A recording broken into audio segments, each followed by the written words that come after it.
Hello, I'm Doug Rern. I'm here at Juniper Level Botanic Garden, the home of Plant Delights Nursery. And in my job, my focus is more on maintenance, and sometimes I don't even see the successes in the garden because I'm so focused on the failures. And I was weeding this area this morning and I realized here's a really beautiful combination of plants.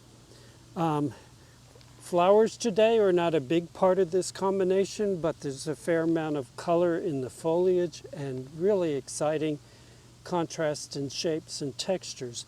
We have a rather compact agave, a man-made hybrid. Niquilia, I guess is how you pronounce it. It's the hybrid between Nicolzier and Lechuguilla, which are both small agaves. It is one that makes pups, and it's become a small colony here. And this wonderful little succulent is an Orostachys. They're very closely related to the hens and chicks, the sempervivums. But this is Orostachys japonica, meaning from Japan. And one of their common names is dunce caps because in the fall they start to bloom, and before they bloom, the flower stalk sort of raises up from the plant and is cone shaped like a dunce cap. And the individual flowers don't add all that much, but the structure of the plant is beautiful. It has these rosettes. Not all of them bloom, but that's a Orostachys right there, and spreading at a very modest rate. We have a little Houstonia procumbens. Procumbens is very close to the English word procumbent, meaning laying flat on the ground, and Houstonia, named for a person, maybe the same person that Houston, Texas was named for.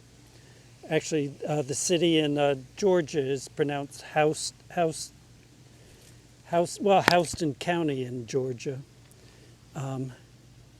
Over here we have one of those very petable Selaginellas, a spike moss, which aren't mosses but are sort of halfway between mosses and ferns.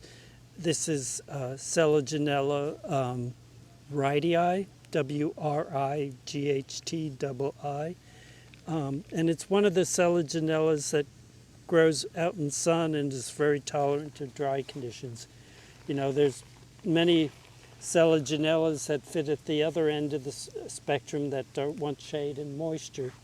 And here's a rain lily, a Zephyranthes, not in bloom today, but the glossy foliage is, I think, a pretty part of this composition.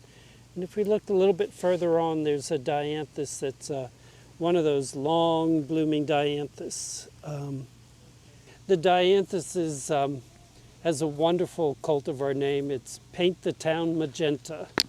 And Lord, that was one of my favorite colors in the box of Crayola crayons.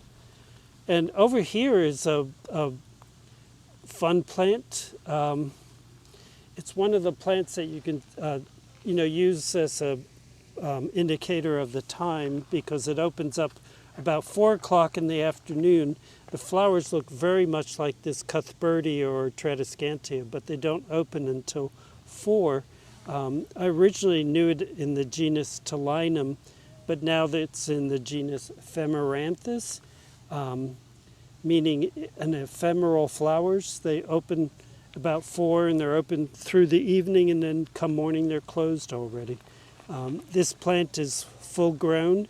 It's a native plant. It's found in the wild in shale barrens, so it's very much at home here in the dryland berm with gravel incorporated in the soil. But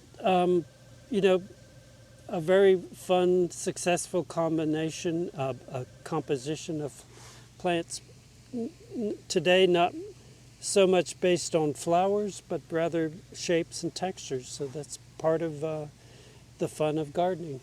Well, thank you for your visit today, and I hope to see you soon.